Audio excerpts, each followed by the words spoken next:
సహోదరి సహోదరులారా, ప్రభు శిలువలో పలికినటువంటి 7 అమూల్యమైనటువంటి మాటలు నేను మీకు మొదటి మాటకు మునుపుగా చెప్పాను. ఈ 7 మాటలు ఒక మనిషి పాపము నుంచి విడిపింపబడి నిత్య రాజ్యానికి లేక పరలోకానికి మోక్షానికి చేరడానికి 7 మెట్లుగా మనం తీసుకున్నట్లయితే ఒక్కొక్క మాట మన జీవితాన్ని ఆధ్యాత్మికంగా తీర్చిదిద్దుతూ ఆ 7 మాటలనే 7 మెట్లు మనం పైకి ఎక్కగలిగితే ప్రభువు నివసించేటువంటి ఆ నిత్యత్వంలో ఆయనతో కలిసి మనం కూడా ఉండడానికి అర్హతను సంపాదించుకుంటాము. ఇప్పటి వరకు 5 మాటలు, ప్రభు శిలువలో పలికినటువంటి 5 మాటలు మనం ధ్యానం చేస్తా వచ్చాము. 6వ మాటను ఇప్పుడు మనం చదువుకొని కొన్ని నిమిషాలు ధ్యానం చేద్దాం. ప్రభు శిలువలో పలికినటువంటి 6వ మాట యోహాను సువార్త 19వ అధ్యాయంలో 30వ వచనం. యేసు ఆ చిరక పుచ్చుకొని సమాప్తమైనదని చెప్పి తన తల వంచి ఆత్మను అప్పగించెను. ఒక చిన్న వచనం పాడతాను, తదుపరి మనం దేవుని మాటలు తెలుసుకుందాం. ఎందుకయ్యా యేసయ్యా నాపై ఇంత ప్రేమ,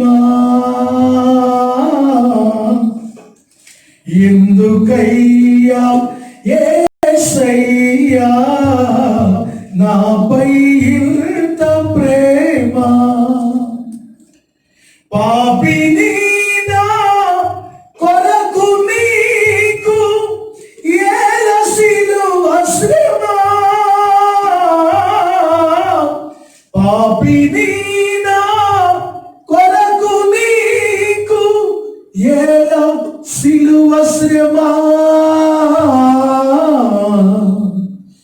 ఎందుకయ్యా యేసయ్యా నాపై ఇంత ప్రేమ, న్యాయము జరిగించు శాసనకర్తవు న్యాయాధిపతిగా రానున్నవాడవు, న్యాయము జరిగించు శాసనకర్తవు న్యాయాధిపతిగా రానున్నవాడవు, లోకాధికారుల తీర్పుకు తలవంచి, లోకాధికారుల తీర్పుకు తలవంచి దొంగల నడుమ వ్రేలాడినావా, నాకై ఇంత తగ్గించుకున్నావా, ఎందుకయ్యా యేసయ్యా నాపై ఇంత ప్రేమ. ఎంత గొప్ప ప్రేమ యేసయ్య సిలువలో మన ఎడల కనపరిచారనేది మనం తెలుసుకుంటాం. ప్రియులారా, యేసు ప్రభు ఆ సిలువలో పలికినటువంటి 6వ మాట సమాప్తమైనది. యేసు ప్రభు వారు ఒక పరలోక సంబంధమైనటువంటి పనిని ఈ లోకంలో జరిగించడానికి, ఒక పని నిమిత్తము ఈ లోకానికి పంపబడ్డారు. అపోస్తలుడైన పౌలు కొలస్సీ సంఘానికి పత్రిక రాస్తూ యేసు ప్రభు వారు ఎందుకు ఈ లోకానికి పంపబడ్డారు, ఏ పని నిమిత్తం పంపబడ్డారు అనే దాని విషయమై ఒక చక్కని మాట అపోస్తలుడైన పౌలు కొలస్సీ సంఘానికి రాయగా నేను మీకు ఆ మాటను జ్ఞాపకం చేస్తాను. అపోస్తలుడైన పౌలు కొలస్సీలకు రాసినటువంటి పత్రిక 1వ అధ్యాయంలో 15వ వచనం నుండి నేను చదువుతున్నాను. ఆయన అదృశ్య దేవుని స్వరూపి అయి సర్వ సృష్టికి ఆది సంభూతుడై ఉన్నాడు. ఎనగా ఆకాశమందున్నవియు భూమి అందున్నవియు దృశ్యమైనవి గాని అదృశ్యమైనవి గాని అవి సింహాసనములైనను ప్రభుత్వములైనను ప్రధానులైనను అధికారములైనను సర్వమును ఆయన యందు సృజింపబడిను. సర్వమును ఆయన ద్వారా ఆయనను బట్టి సృజింపబడిను. ఆయన అన్నిటికంటే ముందుగా ఉన్నవాడును, ఆయనే సమస్తమునకు ఆధారభూతుడు.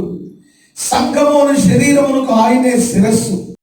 ఆయనకు అన్నిటిలో ప్రాముఖ్యత కలుగు నిమిత్తము ఆయన ఆది అయి ఉండి మృతులలో నుండి లేచుటలో ఆది సంభూతుడాయను.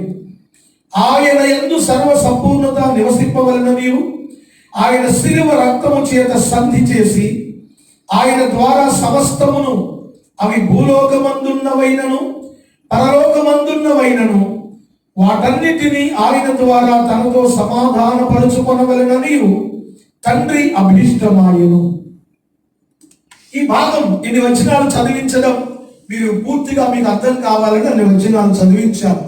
పౌలు కొలస్సీ సంఘానికి పత్రిక రాస్తూ అంటాడు, పరలోకమందున్నవి భూలోకమందున్నవి ఇవన్నీ కూడా దేవునితో సమాధానపరచబడాలి.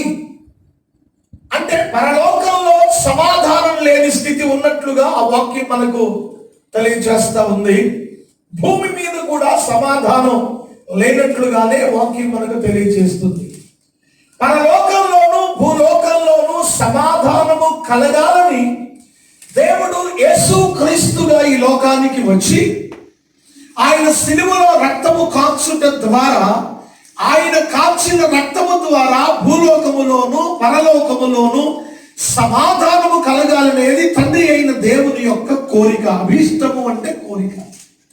ఆ తండ్రి అయిన దేవుని కోరిక తీర్చడానికి యేసు క్రీస్తుగా దేవుడు కుమారుడై ఈ లోకంలోనికి వచ్చారు. ఇప్పుడు సిలువలో పలికిన మాటను మనం చూస్తే సమాప్తమైనది అని ప్రభు చెప్తున్నారు. అంటే తాను ఏ పని నిమిత్తమైతే ఆయన పంపించబడ్డారో, ఏ పని నిర్వహించడానికి ఆయన బాధ్యత వహించి శరీరధారిగా ఈ లోకానికి వచ్చారో ఆ పనిని ఆయన సంపూర్ణము చేసి సమాప్తము చేశాను అనే మాటను అందులో నుండి మనం తెలుసుకోవలసిన వారిగా ఉన్నాం. ఇంకొంచెం మీకు లోతుగా తెలియ నిమిత్తమై మత్తయి సువార్తలో నుండి కూడా మీకు ఒక వచనాన్ని పరిచయం చేస్తాను. మత్తయి సువార్తల 5వ అధ్యాయం 17వ వచనాన్ని కనుక మనం చదివితే యేసు ప్రభు వారు ఒక చక్కని మాట, ఆయన ఎందుకొరకు ఈ లోకానికి వచ్చారు అనే సంగతిని 5వ అధ్యాయం 17వ వచనంలో ఆయన నోటు నుండి మనం తెలుసుకుందాం. ధర్మశాస్త్రమునైనను ప్రవక్తల వచనములనైనను కొట్టివేయ వచ్చితినని తలంచవద్దు, నెరవేర్చుటకే గాని కొట్టివేయుటకు నేను రాలేదు. యేసు ప్రభు ఎందుకు శరీరధారిగా దేవుడు యేసు క్రీస్తు అనే పేరుతో ఈ లోకానికి వచ్చాడు అంటే ప్రవక్తల వచనములను ధర్మశాస్త్రములను నెరవేర్చడానికి ఆయన ఈ లోకానికి వచ్చారు. సో యేసు ప్రభు వారు ఒక శ్రేష్టమైన పని నిర్వర్తించడానికి బాధ్యత కలిగి ఈ లోకంలోనికి వచ్చారు. అందులో ఒకటి ఏమిటంటే ధర్మశాస్త్రము నెరవేర్చాలి, ప్రవక్తల వచనాలు నెరవేర్చాలి, భూమి మీద మానవులకు దేవునితో సమాధానపరచడం, ఆ సమాధానం అనేది కలుగ చేయాలి. ఇది ప్రభు ఈ లోకానికి వచ్చినటువంటి ఒక ప్రాముఖ్యమైన అతి శ్రేష్టమైన ఆ పని. ఆ పనిని నెరవేర్చాలి. ఇప్పుడు ధర్మశాస్త్రము యేసు ప్రభు నెరవేర్చడం అనేది మీకు వివరంగా తెలియాలి అంటే ధర్మశాస్త్రము అనేది మతాన్ని చూపిస్తా ఉంది. ఒక మతానికి కొన్ని ప్రామాణిక గ్రంథాలు అనేవి ఉంటాయి. ఉదాహరణకు యూదా మతానికి ధర్మశాస్త్రమే ప్రామాణిక గ్రంథం, హైందవ మతానికి చతుర్వేదాలు ప్రామాణిక గ్రంథాలు, అలాగే మహమ్మదీయ మతానికి ఖురాన్ షరీఫ్ అని, బౌద్ధ మతానికి త్రిపీఠికలని,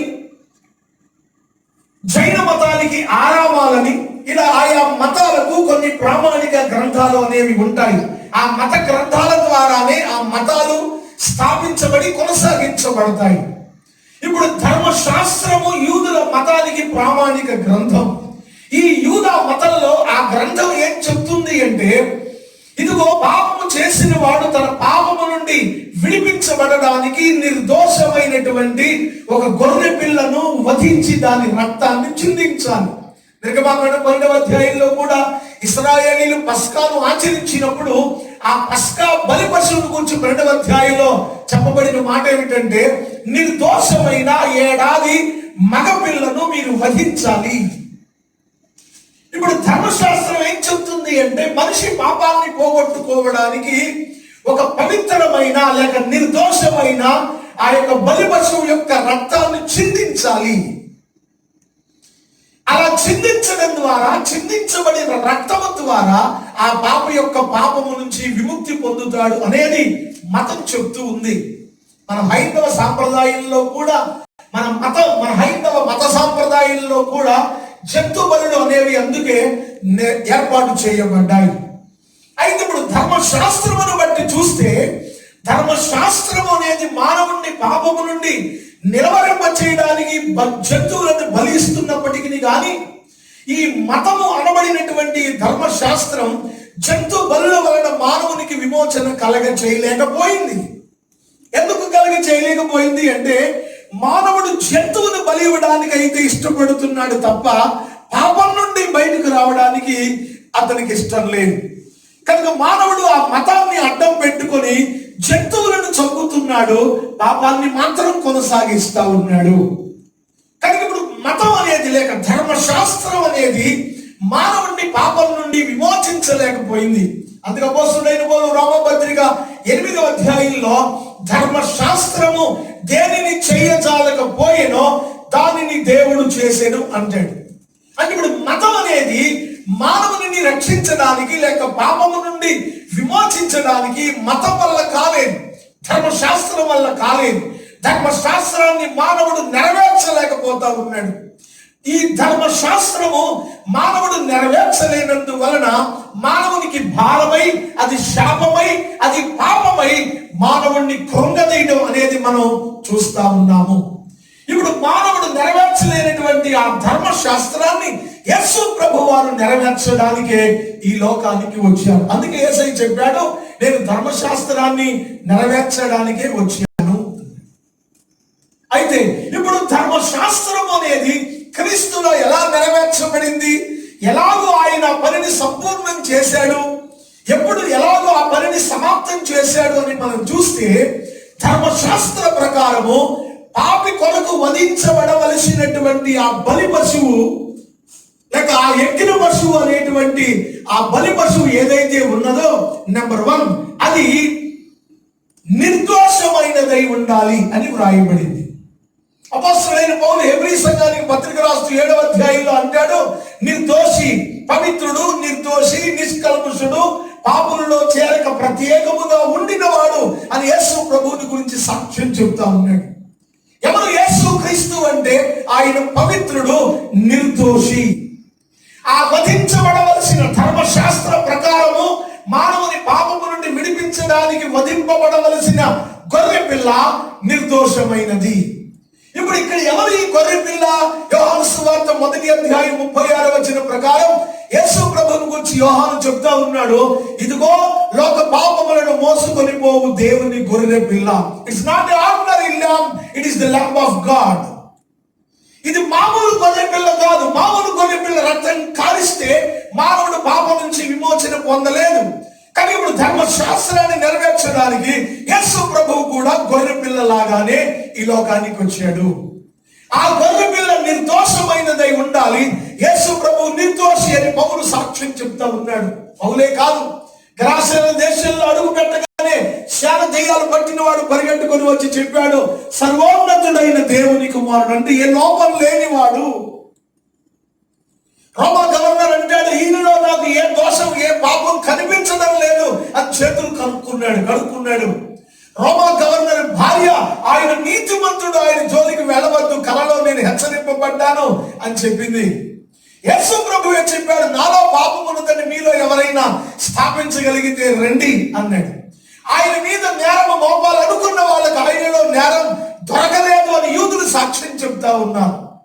ఇంకా ముందుకు పోతే ప్రియమైన దేవుని బిడ్డలారా, ఒకడు శిలువ మీద ఉండగా యేసు ప్రభువును బళ్ళంతో పొడిచాడు. పొడిచిన వాడు సాక్ష్యం చెప్పాడు, ఈయన దేవుని కుమారుడని. పొడిచిన వాడికి ఎలా తెలిసింది అంటే, నేను చదివినటువంటి ఒక చరిత్ర భాగంలో ఆ పొడిచిన వాడికి ఒక కన్నే ఉందట. ఒక కన్నేమో గుడ్డి కన్ను, ఒక కన్ను మంచిది. ఎప్పుడైతే ఆ ప్రక్కలో బళ్ళంతో పొడిచాడో ఆ ప్రక్కలో నుండి రక్తము, నీళ్లు కారాయటండి. ఆ కారిన రక్తపు బిందువు ఈడి గుడ్డి కన్ను మీద పడిందండి. కింద ఉన్నాడు ప్రభు, శిలువ మీద పైన ఉన్నాడు. వీడు బళ్ళంతో పొడిచాడు, బలిసి బయటికి లాగానే కారిన రక్తపు బిందు వాడి గుడ్డు కవి మీద వాడికి చూపు వచ్చేసింది. ఇంకా వాడికి అంతకంటే సాక్ష్యం ఏం కావాలి? ఇదిగో వాడు చెప్పాడు, ఈయన నిజముగా దేవుని కుమారుడు, యేసుక్రీస్తు పరిశుద్ధుడు. ఆ గొర్రె పిల్ల నిర్దోషమైనది, యేసు నిర్దోషమైన దేవుని గొర్రె పిల్ల. ఆ గొర్రె పిల్ల 10వ రోజును తీసుకోవాలి, 14వ రోజును వధించబడాలి అని చెప్పబడింది ఆ నిర్గమాకాండ 12వ అధ్యాయంలో. ఈ గొర్రె పిల్ల కూడా 10వ రోజు అంటే 4 వధింపబడడానికి ముందు 4 రోజుల ముందు తీసుకోవాలనేది ధర్మశాస్త్రం చెప్తుంది. బైబిల్ చరిత్ర మనం చదివితే ఆదాము నుండి యేసుక్రీస్తు వరకు 4000 సంవత్సరాలు. కీర్తనాకారుడు అంటాడు, దేవా నీ దృష్టికి గతించిన 1000 సంవత్సరములు నిన్నటి వలె ఉన్నాయి అన్నాడు. అంటే దేవుని దృష్టిలో 1000 సంవత్సరాలు ఒక రోజు అన్నాడు భక్తుడు. ఇప్పుడు ఆదాము నుండి యేసుక్రీస్తుకు 4000 సంవత్సరాలంటే దేవుని దృష్టిలో 4 రోజులు. యేసు ప్రభు 4 రోజుల తర్వాత వధింపబడవలసిన ఆ ఎక్కిన పశువు గొర్రె పిల్లలాగా 4000 సంవత్సరాల క్రితమే ఈయన లోకానికి వచ్చి ఇదిగో కన్య గర్భాన పుట్టి ఇదిగో సాతాను యొక్క తల చిన్నకు కొడతాడనేది ఆదికాండం 3వ అధ్యాయంలోనే ప్రభు చెప్పాడు. ఆదాము అవ్వ సర్పము అందరిని నుంచోబెట్టి వరుసగా చెప్పుకుంటూ వచ్చాడు. స్త్రీ గర్భమున పుట్టినట్టు స్త్రీ సంతానము నీ తల చితక కొడుతుందని అప్పుడే సర్పంతో చెప్పాడు. ఎవరు స్త్రీ సంతానం అంటే? ప్రభు అయిన యేసుక్రీస్తు. ఒకవేళ మీరు అనుకోవచ్చు, యేసు ప్రభు స్త్రీ సంతానం ఏంటంటే మనందరం స్త్రీ సంతానం కాదా అని. కాదు. లోకంలో ఉన్న మనుషులందరూ కూడా పురుష సంతానం, అనగా పురుషుని వలన కలిగిన వాళ్ళు. కానీ యేసు ప్రభు పురుష సహాయం లేకుండా స్త్రీ వలన కలిగిన వాడు కనుక ఆయన స్త్రీ సంతానం. సో 4 రోజుల క్రితమే ఆ ఎగిన పశువు ప్రత్యేకపరచబడాలి. యేసయ్య ఆదాము అనగా ఏదైనా తోటలోనే 4000 సంవత్సరాలకు పూర్వమే ఈ లోకానికి రాబోతున్నట్లుగా చెప్పబడ్డాడు. ఇంకా మనం చదివితే ఆ ఎగిన పశువు 4వ రోజు సాయంకాలం ముందు వధించబడాలి అని వ్రాయబడింది. యేసు ప్రభు కూడా సిలువలో ఇంచుమించు 3 గంటల సమయం అంటే సాయంకాలమే సిలువలో ప్రాణం పెట్టాడు. స్తోత్రం కలుగును గాక. కనుక ధర్మశాస్త్రము ఏదైతే ఉన్నదో ఆ ధర్మశాస్త్రం ప్రకారం లోకరక్షకుడైన క్రీస్తు ఈ లోకంలో ధర్మశాస్త్రాన్ని నెరవేర్చి ధర్మశాస్త్రానుసారంగా ఎక్కిన పశువులే సిలువలో తాను చేయవలసినటువంటి ఆ యొక్క బలి యాగాన్ని సంపూర్ణం చేసి సమాప్తం చేశాడు. భక్తుడైనటువంటి సొలొమోను అంటాడు, కార్యారంభము కంటే కార్యాంతము మేలు. ఒక పని ప్రారంభించడం అనేది గొప్ప కాదు, అనుకున్న ఆ పనిని లేక ఏ పని కొరకు మనం ఏ పనిని ప్రారంభిస్తున్నామో ఆ పనిని ముగించడం అనేది చాలా శ్రేష్టమైన సంగతి. కానీ ప్రియ దేవుని సంగమ సహోదరి సహోదరులారా, ప్రభు ఏ పని నిమిత్తమైతే పంపించబడ్డాడో ఆ పనిని సమాప్తం చేసి ఆ మాటలు చెప్పగలుగుతా ఉన్నాడు. సో యేసు ప్రభు ఒక పని నిమిత్తం పంపించబడితే నీవు నేను కూడా ఈ లోకంలో జన్మించాము అంటే దేవుడు మనలను తన పని కొరకు ఏర్పాటు చేసుకున్నాడు. నిన్ను పుట్టించడం వెనుక లేక నన్ను పుట్టించడం వెనుక దేవునికి ఒక ఉద్దేశ్యం అనేది ఉంది. ఆయన వ్యర్థంగా మనల్ని పుట్టించలేదు, వ్యర్థంగా మనల్ని రక్షించలేదు, వ్యర్థంగా ఆయన శిలువ రక్తంలో నిన్ను నన్ను కడగలేదు. ఆయన రక్తాన్ని కాచి నిన్ను నన్ను కడిగి పవిత్రపరిచి రక్షించిన కారణం ఏమిటంటే ఆయన రాజ్య పరిచర్యలో ఒక పనిముట్టుగా మనం వాడబడాలి. నశించిపోతున్న ఆత్మల రక్షణ కార్యక్రమం అనేది ప్రపంచంలో ఎంతగానో ఆయన పని అనేది ఉన్నది. ఆ పనిని కొనసాగించే బాధ్యత ప్రతి క్రైస్తవుని మీద ఉంచబడింది. ఆనాడు ఆ శిష్యులను ఆయన పంపడం మాత్రమే కాదు, ఈనాడు ఆయన రక్తంలో కడగబడిన ప్రతి వాని మీద ఈ రక్షణ పరిచర్య భారాన్ని బాధ్యతను ప్రభు పెడతా ఉన్నాడు. నీకు అప్పగింపబడిన పని సంఘ పెద్దవా లేక సంఘ విశ్వాసివా లేక సంఘ కమిటీ సభ్యుడువా నువ్వు ఎవరివైనప్పటికీ కానీ నీ మీద ఏదైతే ఒక బాధ్యత ఉన్నదో నీకు దేవుడు అప్పగించిన పనిని నువ్వు చనిపోక మునుపు, దేవా నువ్వు నాకు అప్పగించిన పనిని ఇదిగో నేను పూర్తి చేయగలిగాను, పూర్తి చేశాను అని చెప్పగలిగినటువంటి భక్తి నువ్వు నేను చేయగలిగితే అంతకంటే మన ప్రభువును సంతృప్తి పరచగలిగిందేమీ లేదు. కనుక కార్య నిర్వహణలో ఒక నమ్మకమైన గృహ నిర్వాహకునికి వలె నమ్మకమైన దేవుని పిల్లలుగా విశ్వాసులుగా ప్రభు మనకు అప్పగించిన పనిని మనం కొనసాగించుదాం, ముగించుదాం. దేవుని ఎదుట మనకున్నటువంటి విశ్వాస జీవితాన్ని ఆయన ఎదుట పెట్టి ఆయన కృపకు పాత్రులగుదాం. దేవుడి మాటలు దీవించును గాక. ఆమేన్.